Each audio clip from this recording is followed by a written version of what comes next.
Bonjour, bienvenue dans ce 62e épisode qui fête les 10 ans de la chaîne, une décennie d'histoire de Bourges, et qui parlera de la croissance urbaine de la fin du 19e siècle à la veille de la Première Guerre mondiale. Entre le plan de la ville de Bourges en 1827, dont la superficie du bâti se visualise en rouge sur la carte, et le plan de la ville en 1900, on s'aperçoit d'une nette extension de la ville, symbolisée par la zone en vert. Cette urbanisation est constituée par des zones industrielles, comme le quartier Laïtol, des casernes, comme celle de Carnot, la construction d'abattoirs en 1864, qui seront remplacés à partir de 1981 par ces immeubles.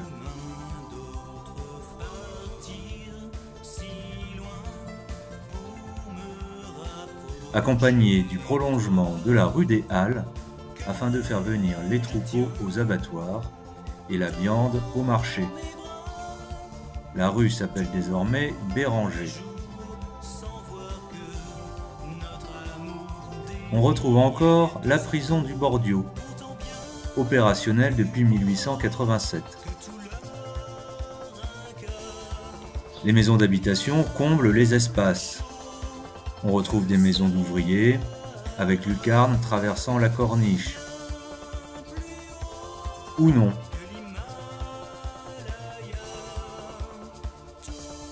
Des maisons de contremaître plus grandes et plus soignées.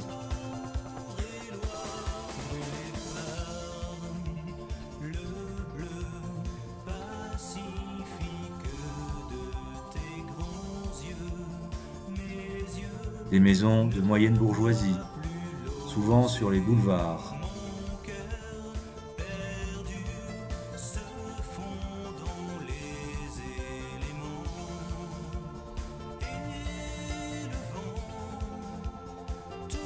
Et des maisons très bourgeoises, notamment dans la rue de Strasbourg, aujourd'hui un boulevard, construit de la cathédrale à la place Malus à partir de 1870.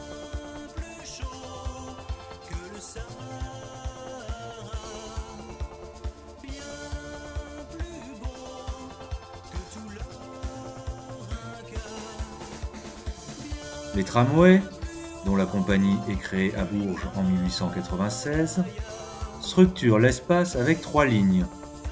La ligne 1 de la gare à la Pyrotechnie, la ligne 2 de la gare à l'Arsenal et la ligne 3 de la gare à l'octroi de l'avenue de Saint-Amand. Le dépôt a aujourd'hui été remplacé par la compagnie des bus. Enfin, l'extension de la ville amène l'église à créer de nouvelles paroisses.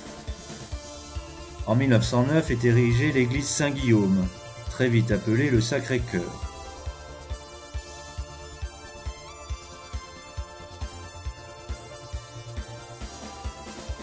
On commence à envisager la construction de Saint-Henri en 1913.